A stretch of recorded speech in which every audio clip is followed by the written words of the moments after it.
This week, NBC News is highlighting the stories of everyday people who mysteriously vanished in our series, Missing in America.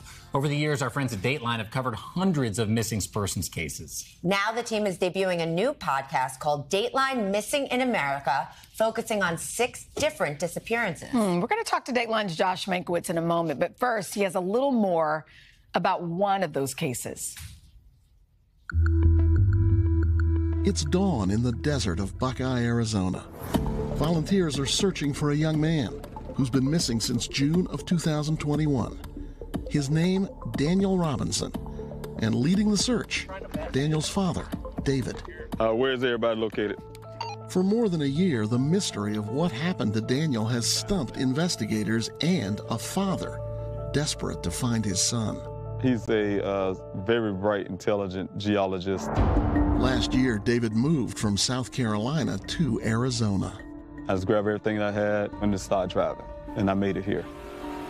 He began his search at a desert well site where Daniel was working on the day he disappeared. He spoke with Daniel's co-worker about that day. He did tell me that my son seemed like he was acting really quiet, and then he told me my son decided to just kind of waved off to him, got in this vehicle, and drove off. David says his son was not depressed and describes him as happy. In July 2021 came a break. A rancher found Daniel's Jeep rolled over in a remote ravine. When I first saw that crash, I was really devastated. The car was badly damaged and no sign of Daniel. To help make sense of this scene, David hired private investigator Jeff McGrath. There was nothing along this route that the vehicle took into that bottom ravine that matched the damage. It's telling me the vehicle was probably crashed somewhere else. Either moved here or it was continued to be driven. And that is where Daniel's case stands. David wants to get more attention and resources into searching for Daniel. I'm going to bring my son home alive. He's hoping someone out there might have information that could help find his son. He never give up on anything. I definitely won't give up on him.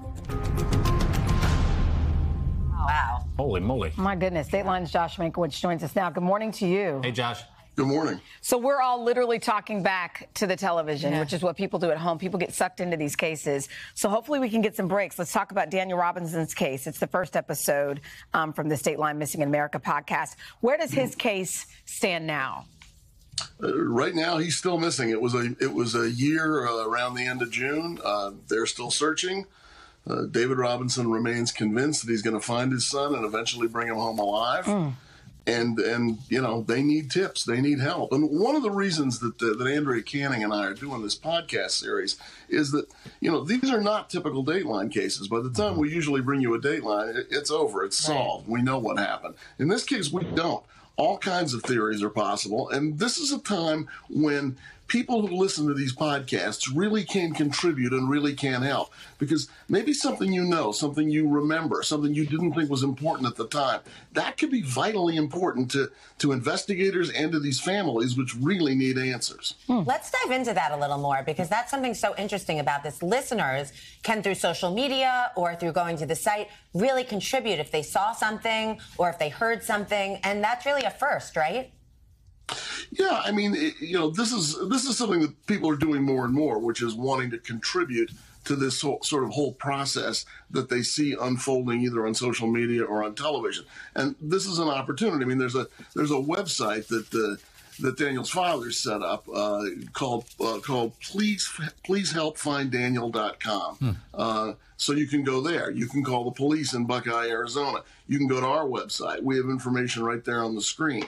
So, you know, there are lots of ways in which people can help. You know, police often talk about cases being solved through either changes in technology, things like DNA, or changes in circumstances. People realize, oh, you know, I'm not going to cover for you anymore. We're not together anymore. I'm not going to continue to tell that lie.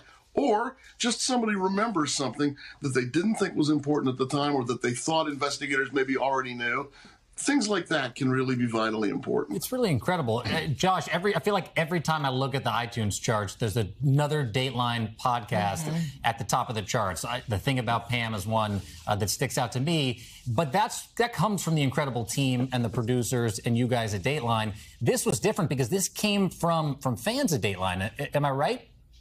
Yeah, I mean, back in 2005, I did a story for Dateline about how the TV in particular didn't cover missing black people the way we cover missing white people. From that, in part, came our digital series, Missing in America, in which people would contact us and tell us stories that needed to be covered, stories of the missing, stories that weren't getting coverage. One of the things that's abundantly clear is that sort of public attention and news media attention frequently drives law enforcement and makes a case more important. It makes people want to spend more resources and time on it. I mean, one of the sad truths is that police departments in this country, they're not really set up to find missing people. Yeah. They're set up to, deal with the crimes that are coming in today and yesterday, and so it's missing persons is very rarely a priority, which is one reason why people calling in, people with things they remember, people with things with tips, it can make a huge difference. Let's hope it makes a difference. I mean, as you were talking, we were showing video scrolling, and it's just so many faces that we've never heard about. I know you're going to tackle other cases. Josh, thank you for your time. And for everybody at home, you can listen to Dateline Missing in America now, wherever you get your podcasts, or you can scan this QR code on your screen and you can start listening. The first 2 episodes are available now. Wow, incredible. And his brother, Ben, was my first co-anchor and my first job ever. Legendary family television. Full circle there. Yep, full circle. Hey, thanks for watching our YouTube channel. Find your favorite recipes, celebrity interviews, uplifting stories, shop our favorite deals, and so much more with the Today app. Download it now.